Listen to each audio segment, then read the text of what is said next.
Today, we're going to be talking about how to create character arcs without changing your character. We'll talk about why you often want to limit character change in a long-running series. We'll discuss 4 different character-driven story arcs that let you do just that, and we're going to talk about one slick little twist that you can give to these arcs to keep your series running strong. Hi, I'm Jane Calamus, and I love big, dramatic character arcs where the character is forced to change and grow, but here's the problem. I write cozy mysteries, and, well, the cozy market favors lengthy series, and those big character arcs, they don't always work in a long-running series. If you change your character dramatically in each book, well, it's not going to be very long until she feels completely unrecognizable, and that's not a good feeling for your series readers. If you have done your job well, then the way they feel about your protagonist is the way they feel about an old friend, someone reliable and relatable, someone they know and with whom they have a feeling of intimacy. You can't get that old friend feeling with a character who's always changing, but books are always better with a character arc, and the best way I found to do this is with what I call quiet character arcs. Quiet character arcs don't change the character, but they test her. They force her to put her values fully on display for the audience and show us who she really is. We're going to take a look at 4 different quiet character arcs through some episodes of one of my favorite TV shows of all time, Star Trek: The Next Generation. Okay, I know, you are here for the mystery writing advice. You do not care about awesome sci-fi shows from the 90s. Well, trust me, this is about that. As far as I'm concerned, the best way to study quiet character arcs is to binge a television show that is episodic. That is, each episode stands alone and leaves the characters more or less intact. These days, a lot of television fiction is more serial. That is, the episodes are best viewed as a series, and there are a lot of changes from episode to episode. But on Next Gen, it was very episodic, and so they were doing exactly what we want to do. They were leaving the characters the same from episode to episode, but still telling good stories about them. Now, they didn't always tell a character-driven story. A lot of episodes of Star Trek are simply adventure plots. The characters encounter a problem, they find the solution to that problem, and the adventure is over. And many mystery novels are just like this. The sleuth encounters a murder they want to solve, they unmask the killer, and the novel is over without any character arc at all. But we are looking to shoot just a little bit higher, so the simplest way to take an adventure plot and turn it into a quiet character arc is with a simple growth arc. In the episode, The Ensign of Command, Lieutenant Commander Data is sent to evacuate a planet whose inhabitants have been targeted for extinction by an alien race. When he shows up, it's clear that he's not equal to the task. We're not evacuating. He tries to pass the job off to someone more skilled at diplomacy, but the rest of the crew are otherwise engaged. If Data doesn't solve this problem, the colonists will die. How violent is the Sheliak reaction likely to be? The treaty is the only thing that prevented them from eradicating the colony the moment they discovered it. He struggles to rise to the occasion, but eventually he's able to gain a new perspective that helps him understand how to convince the colonists of the threat. Words are all we have been using. Humans seem to take much stronger notice of actions. I am but one android with a single weapon. There are hundreds of Sheliak on the way, and their weapons are far more powerful. Now, Data has grown by this experience, but he's still unchanged, because when we talk about character change, well, we're mostly referring to the character's values, what he believes in, what he cares about. This episode doesn't change Data's values. The only thing that has changed are his assets. In simple growth arcs, you can allow characters to gain new assets, new abilities, new allies, a new status, or in the case of Data here, new perspectives. Whatever they've gained can be a permanent addition to your series, as in the case where your sleuth acquires a new sidekick, or it can be something that is just particular to this adventure and will be largely forgotten about in the next book. Either way, since the character hasn't changed his values, he's able to show up at the beginning of the next story as the same guy we know and love. Okay, not only does the simple growth arc not change the character's values, it hardly touches on them at all. For an arc that's going to let us explore the character's values a little more deeply while still leaving him unchanged, we're going to look at the value transmission arc. In an episode called I, Borg, the Enterprise comes across a single crash survivor from the evil alien race known as the Borg. The Borg value collectivism, and they utterly disdain the crew's value of individuality. But as engineer Geordi LaForge works with the Borg survivor, he's able to slowly convince him of the value of individual life and self-determination. In a value transmission arc, our protagonist will make arguments for his value system. We are all separate individuals. I am Geordi. I choose what I want to do with my life. I make decisions for myself. For somebody like me, losing that sense of individuality is almost worse than dying. But as anyone who has ever had a serious moral argument with somebody knows, you don't transmit your values to someone just by arguing them into it. You have to empathize with them. You have to humanize them. And that is what Geordi does here by giving the Borg a name, Hugh, and offering him kindness and friendship. I'm Beverly. I'm Geordi. We are Hugh. This episode also includes a powerful temptation arc for Captain Jean-Luc Picard. This is our third quiet character arc. The whole reason that Geordi is working with Hugh in the first place is that Picard wants to use him to sabotage the Borg collective. All Borg share each other's thoughts, and their thinking is highly integrated with computer programming. So, if they can return Hugh to the collective with a subversive program, Picard hopes they can disable all Borg everywhere.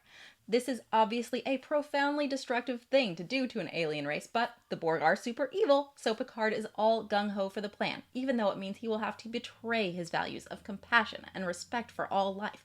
This is what a temptation arc is all about. The character is tempted to betray their actual values. In this kind of arc, the character will get several opportunities to walk away from the temptation and affirm their true values, and that's what Picard gets when character after character tries to sway him from his course. I would suggest that you unattach yourself from the Borg, Miss LaForge.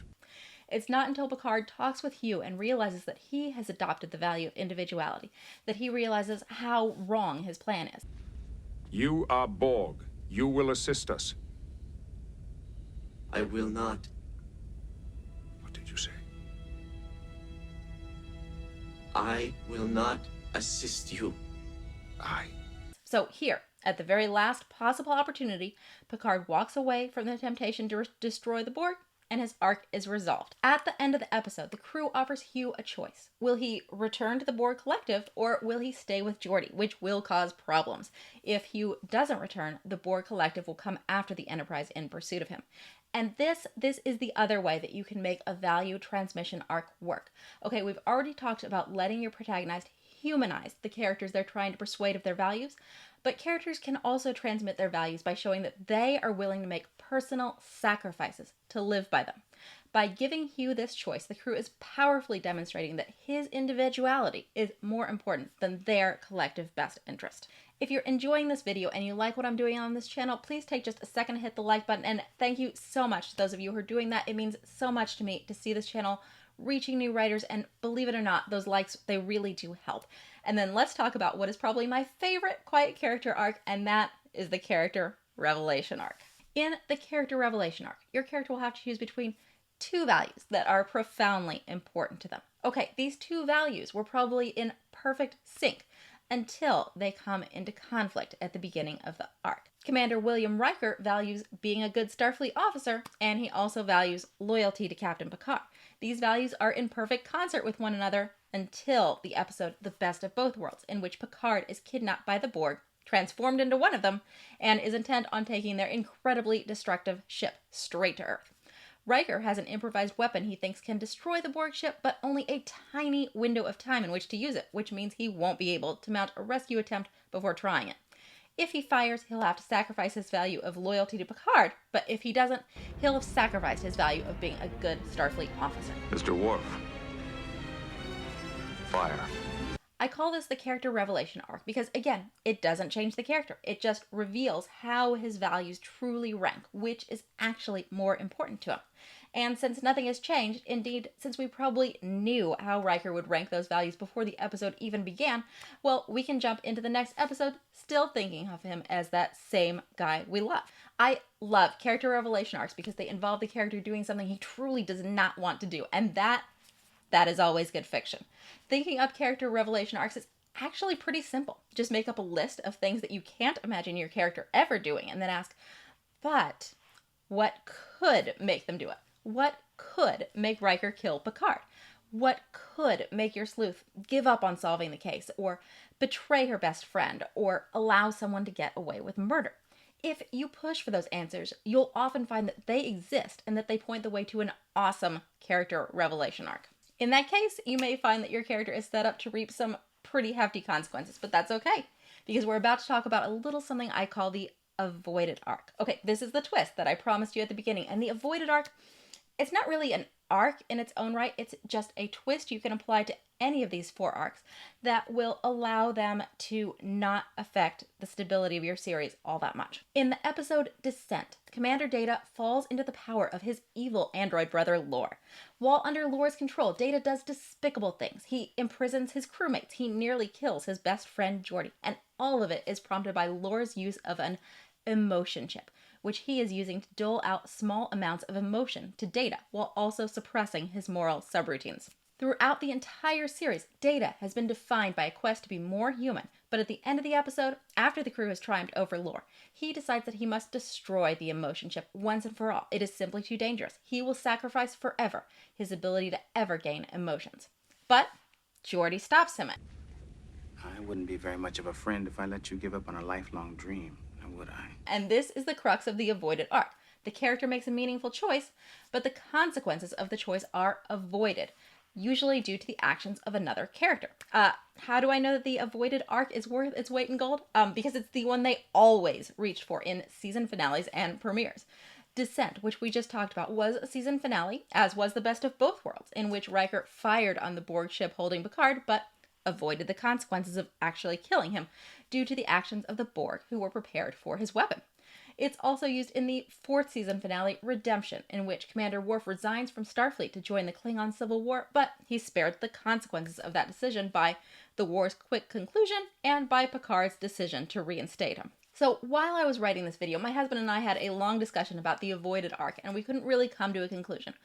Is the avoided arc good writing? Because it allows for a big, dramatic story that leaves your series characters back in the same spot, ready to start the next story?